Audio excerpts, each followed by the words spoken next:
Happy Frequency and Flow Friday. This is a space that is devoted to helping you raise your frequency so you can live in optimal flow and alignment. And today I am called to use this book. It is a really awesome book.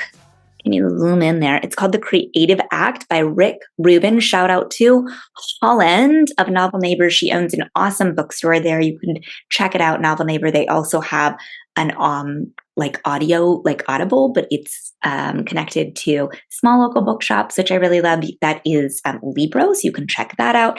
But I love this book. I'm called to use it today to help us raise our frequency. So you can choose position 1, 2, or 3. And as you're thinking about, and I'm doing shuffling the pages for Bibliomancy, I also want to share that the Rituals of Remembrance retreats, we launched April immediately sold out. So then we launched May, and now a bed has become available in April. So if you would like more information, click the links below. If you're choosing position 1, nothing is static. See how this sits with you. The world is always changing. You can engage in the same awareness practice 5 days in a row in the same location and have a unique experience each time.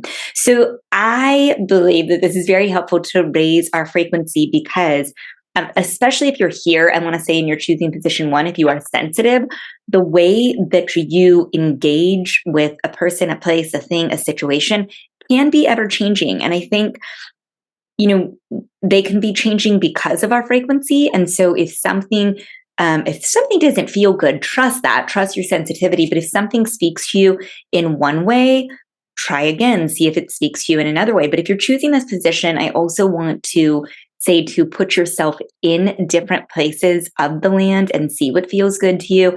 I think it's important to pay attention to your sensitivity right now. Your sensitivity is a gift. So often we hear, oh, I'm too sensitive for that, or I can't do that, or I can't be around that. But the trick is if you raise your frequency and see your sensitivity as a gift, experience different places and ley lines and the different energies associated, maybe you'll have a different experience. So how can you lift your frequency, use your sensitivity not to be a burden, but something that's completely expansive for you? So that's if you're choosing position 1. If you're choosing position 2, crafting. Once a seed's code has been cracked and its true form deciphered, the process shifts. We are no longer in the unbounded mode of discovery. A clear sense of direction has arisen. Often unbeknownst to us, we find ourselves in the craft phase. Now comes the labor of building. So if you're choosing this position, one of the things that I want to say about what this message is about a seed's code being cracked. Sometimes when we look at frequency, one of the things that can act as sort of a sluggishness to this is actually forgiveness. And forgiveness is freedom. And that's what's coming to me as I read this is, yes, it is important to move into that actionable step. And I'm seeing a lot of this right now where there is, just certain projects or events or situations that we want to lean into creatively. And then we have these situations that are not forgiven or unhealed. And really, forgiveness is all about healing yourself and forgiving yourself, that cause this sluggishness. So if you're choosing this position, I want to say keep crafting, keep following the seed, and look at any forgiveness work that may need to be done. Then finally, if you are choosing position 3, part of the, will anyone even care? Part of the process is, nope, I misread that. Part of the process of letting go is releasing any thoughts of how you or your piece, your art, will be received. When making art, the audience comes last.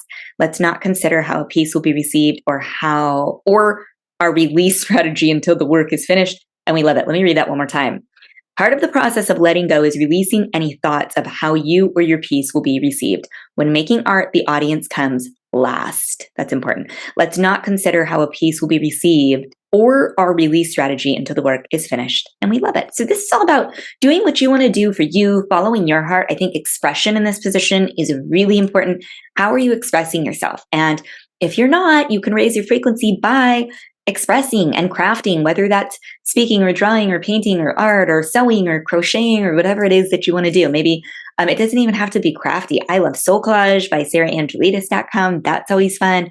But how are you expressing? And if there's a situation weighing heavy on your heart and you're choosing this position, it is very important to express words. So whatever you chose today, I certainly hope that this helps you raise your frequency, lift your vibration, live in optimal flow.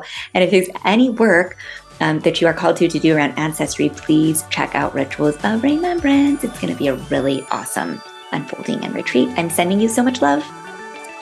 Happy Friday.